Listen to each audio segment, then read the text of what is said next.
gura album uno musi launch amasaren weruka guhabwa amadolari mbega uno musi mugabanyiriza.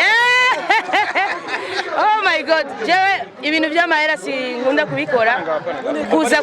Kuza gusa Natasha ngandi bazani support niniya. Ibiza kuza urazi ni mizuka kipande ya Natasha lazima tu support, lakini niko hapa kwa kusupport, ndinga kusupportinga my brother Masaren. Tumeuliza lakini papa la kosa kusikia. Utatumbuiza?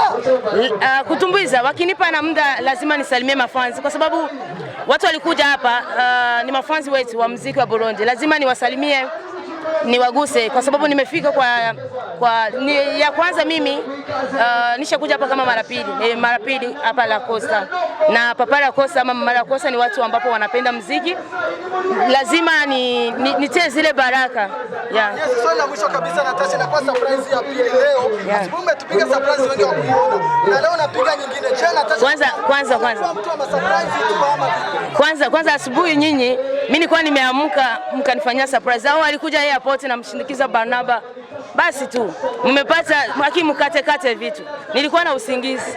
Asante sana, barikiwa sana. Nawapenda sana wa journalist wenyewe wote ndabakunda cyane kandi murabizi. Nafurahi sana kunifanyia na mimi surprise. Mimi niwafanyia surprise na mama ananifanyia surprise. Sikuzani kama mtaanza kushigikira Masaren, sikukuwa najua kama mtaanza kuja hivi kwa huyu usiku. Na mimi pia ni mtu ambapo napenda waimbaji kusonga mbele. Sasa kila siku nabisema mimi sasa ndabivuga batabikoze tuzovyikorera, turiko turavyikorera. Yes, murakoze cyane ndabakunda.